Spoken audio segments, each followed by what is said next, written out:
everybody, it's Ashley from Ask That Ashley. Welcome back to my channel, or if it's your first time here, welcome. I'm so happy to have you here and I hope you decide to stick around. I want to make this a community of positivity and love and a place where we can all grow in our faith together and learn about makeup and all the fun stuff, but in a positive environment. So I hope you decide to join that. If you do, click the subscribe button down below and I'm happy that you have joined us. So today, I wanted to share with you, I was actually asked a while ago to speak at a local college's Bible study, and I was very grateful for the honor, and so I did that.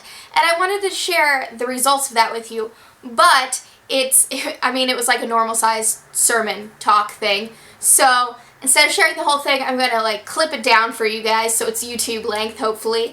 And I hope you enjoy it. It's about maybe feeling like you're stuck. Maybe you're in school or college and you feel like you're not doing anything right now for God. Or maybe when you are asked to do something big for God, you're too scared and not ready to leap out in that. And the story of Moses and how that connects with everything. So I hope you really enjoy this, and I hope it inspires you and makes you smile on this Saturday. And I look forward to hearing what you guys have to say about it. And I will see you all soon. Here we go. Roll tape. I've been dealing with a lot of anxieties and fears, and then I thought back to college and I'm like, well, isn't that college? Aren't we just chilling there wondering if we're good enough and what we have to do to be good enough? I wanted to talk about Moses, so we're going to talk about Moses the whole time. We're just focusing on Moses today. It's great. So, Moses had a lot of good in his life. What are good things Moses did or had happen in life? Anyone? Well, his mom lived in the basket. His mom shipped him off to Timbuktu. Yeah, he survived. And he lived. Yeah. And he had his own mom to nurse him and take care of him, which is really wild. Yeah. So he shipped off in a basket. He lived. What else? He lived a very lavish life for a good part of his life because he lived in the palace. So. Yeah. Received the 10 Commandments. That was pretty cool. Burning bush. Yeah, burning bush. Wrote 5 books of the Bible. That's, I guess, an He accomplishment. got to be the person that raised the stick to part the Red Sea. That's right. Right? Got to lead them out of Egypt. Yeah. Absolutely. He led an entire nation for 40 years, eventually leading them to the Promised Land. So a lot of good happened for Moses. But what about the not-so-good seasons in his life? Moses was born during a time where there were over 1 million Hebrew slaves in Egypt. And we mentioned the basket. The Pharaoh was worried that many slaves would decide to rebel, so he decided to kill all male newborns. But then Jewish midwives helped the babies be born, cared more about God's love and less about the Pharaoh, and they decided to protect the babies. So it was like the first right to life movement, kind of. They were like, all right, here we go, gotta take care of the babies. And then one of the babies was born, who's Moses, and his mom wove a basket and sent him down, and he was picked up by the Pharaoh's daughter, and she raised him as an Egyptian. So, while he was raised, he got the best education you possibly could. Acts 7:22 talks about it a little bit. And during that time, the education included learning about hieroglyphics, math, science, medicine, astrology, doctrines of Egyptian religion, and interpretation of dreams. I don't know. But it sounds cool. So he learned pretty much everything he possibly could to prepare to basically probably be a huge power in Egypt. So then, Moses had a midlife crisis. And he basically decided that he wanted to learn more about his Jewish heritage and identity. So he gave up all he had to live as a poor Jewish man. So Hebrews 11:24-26 says, "By faith Moses, when he had grown up, refused to be known as the son of Pharaoh's daughter. He chose to be mistreated along with the people of God rather than to enjoy the fleeting pleasures of sin. He regarded disgrace for the sake of Christ as of greater value than the treasures of Egypt because he was looking ahead to his reward." Why did he trade all of his power and wealth? What was the reward he was looking forward to? He believed God would bring salvation through the Jews and gave up everything for that. So he gave everything up, was trusting God. Then he went all nuts a little bit, saw somebody beating up a Hebrew and snapped. and attacked the Egyptian and killed him and buried his body. Escalated quickly. Okay. So, if Moses got caught, he would be murdered because the Pharaoh sent people out to find him. So, he fled to Midian, several hundred miles away. Then, in Exodus 2:15, Moses stopped to get a drink, and he ended up defending these women who were being harassed by shepherds. And they went and told their father, and their father was really grateful. And he was like, "This is awesome." And he said, "Moses, I'm going to give you one of my daughters as a wife," because apparently you did that then. And then gave him a job to watch his sheep.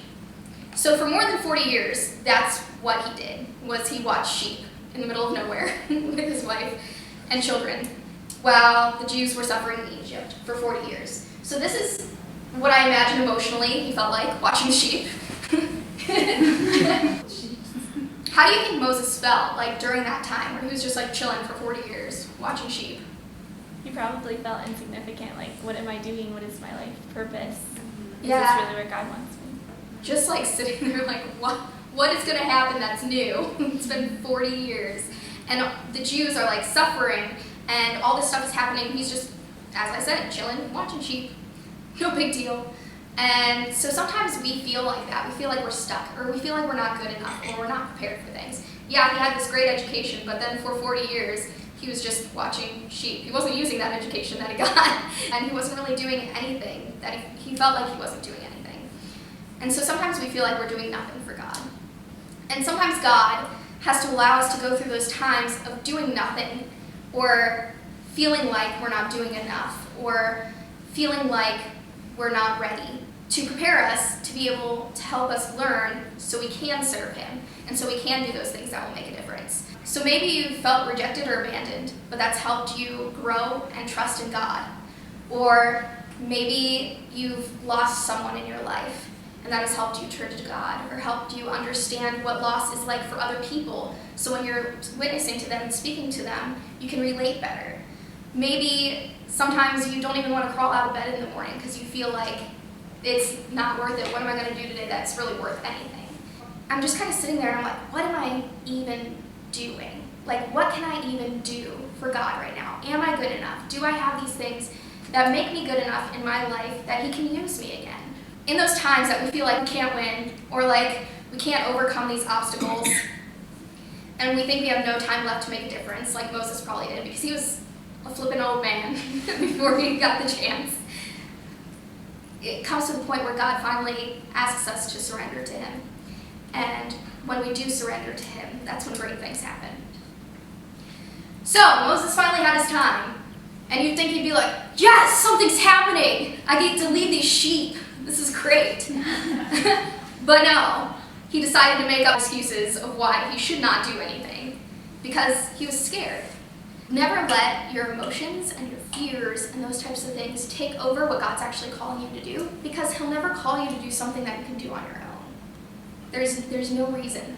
I want to know where you guys are at with your journey in God. Not every single one of you need to share necessarily, but if you're willing to share, are you in a spot where you feel as if you're waiting for something to happen, stuck like Moses caring for the sheep?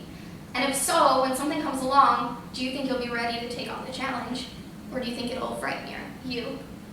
Are you arguing with God to pick somebody else, and you know you're being challenged? Or are you afraid you're not good enough for when the thing does come along?